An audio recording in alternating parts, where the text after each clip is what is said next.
Will you drink to the earth and to the days which have passed upon it? Will you drink to the fullness which was and to friends who have passed on? Will you drink to good company well met?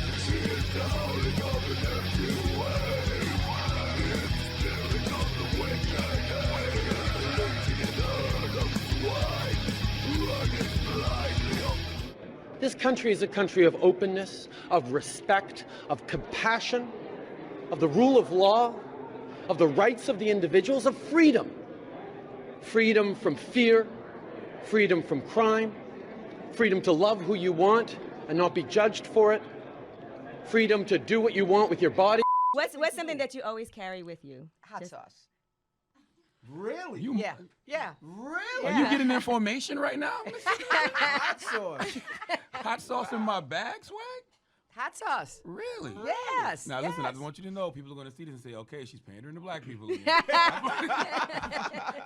Okay. Is it working?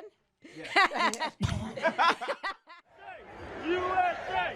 USA! 1 year ago today, Trump supporters from across the country gathered in the nation's capital to protest Congress's certification of the 2020 presidential election results.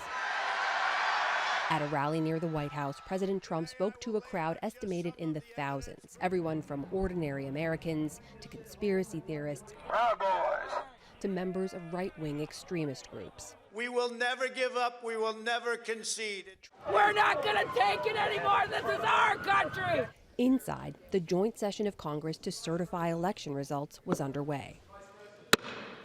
The traditionally ceremonial process is upended by Republicans, led by Representative Paul Gosar of Arizona and Senator Ted Cruz of Texas, challenging Trump's loss, sending lawmakers to their separate chambers to debate. What does it say to the nearly half the country that believes this election was rigged if we vote not even to consider the claims of illegality and fraud in this election?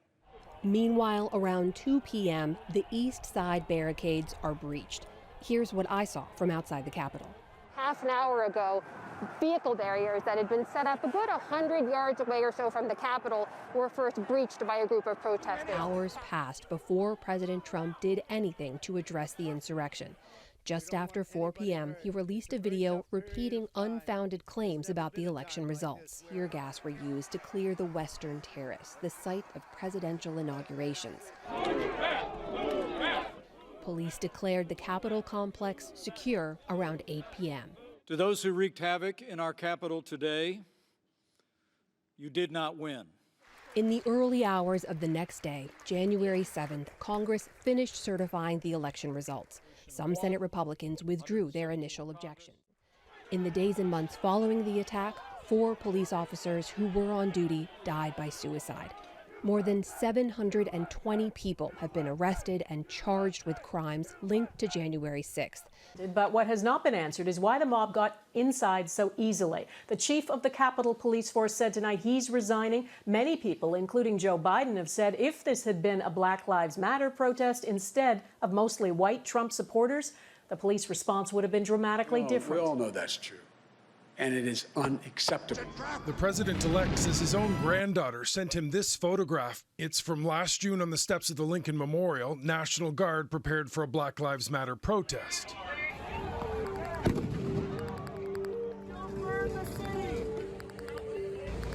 It doesn't reflect my son.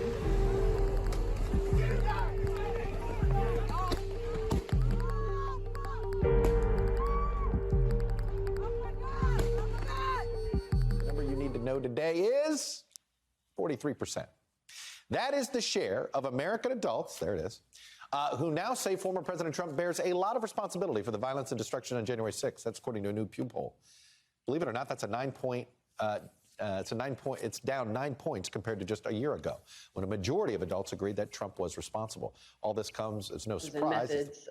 Did any FBI agents or confidential informants actively participate in the events of January 6th? Yes or no? Sir, I can't answer that. Who is Ray Epps?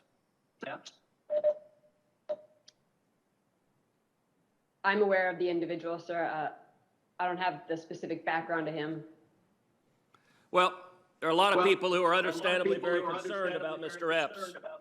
On the night of January 5th, 2021, Epps wandered around the crowd that had gathered, and there's video out there of him chanting, "Tomorrow, we need to get into the Capitol, into the Capitol." This was strange behavior, so strange that the crowd began chanting, "Fed, Fed, Fed, Fed, Fed, Fed." Ms. Sanborn, was Ray Epps a Fed? Sir, I cannot answer that question. The next day, on January 6th, Mr. Epps is seen whispering to a person, and 5 seconds later, 5 seconds after he's whispering to a person, that same person begins to forcibly tear down the barricades. Did Mr. Epps urge them to tear down the barricades?